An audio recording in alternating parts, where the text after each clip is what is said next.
एक गांव में नमक का व्यापारी रहता था। उसके पास एक गधा था। व्यापारी रोज अपने गोदाम से दुकान तक नमक ले जाने के लिए गधे का इस्तेमाल किया करता था। वह नमक को बोरी में भरकर गधे की पीठ पर लाद देता और उसके साथ साथ चलता हुआ दुकान तक आता था।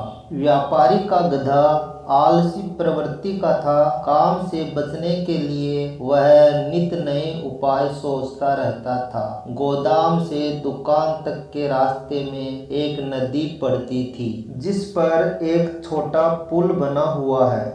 एक दिन नदी पर बने पुल पर चलते समय अचानक गधे का पैर फिसला और वह नदी में जा गिरा। नदी के पानी से नमक की बोरी भीग गई। जब तक व्यापारी ने गधे को पानी से निकाला तब तक बोरी में भरा बहुत सारा नमक घुल चुका था। गधा जब चलने लगा तो उसे बोरी का भार बहुत कम महसूस हुआ और वह खुश हो गया। उसने सोचा कि अपने ऊपर लदा बोझ हल्का करने का ये बहुत बढ़िया तरीका है। अगले दिन वह जानबूझकर नदी में गिर पड़ा। नमक पानी में घुल जाने से बोरी का वजन फिर कम हो गया। उसके बाद से वह हर रोज ऐसा ही करने लगा। रोज रोज गधे की ये हरकत देखकर व्यापारी उसकी चालाकी समझ गया।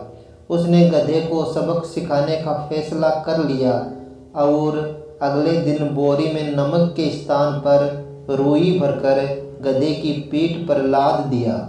रुई हल्की थी। इसके बाद भी आलसी गधे ने सोचा कि क्यों न रोज की तरह नदी के पानी में गिरकर इस वजन को और कम कर लिया जाए, और इसलिए वह जानबूझकर नदी में गिर पड़ा। लेकिन इस बार बोरी में नमक नहीं बल्कि रुई थी। पानी में भीगकर रुई का वजन कई गुना बढ़ गया। गधा जब उठकर चलने को हुआ तो इतने भारी बोझ से उसका बुरा हाल हो गया। उस दिन के बाद से उसने कभी आलस न करने का निर्णय किया।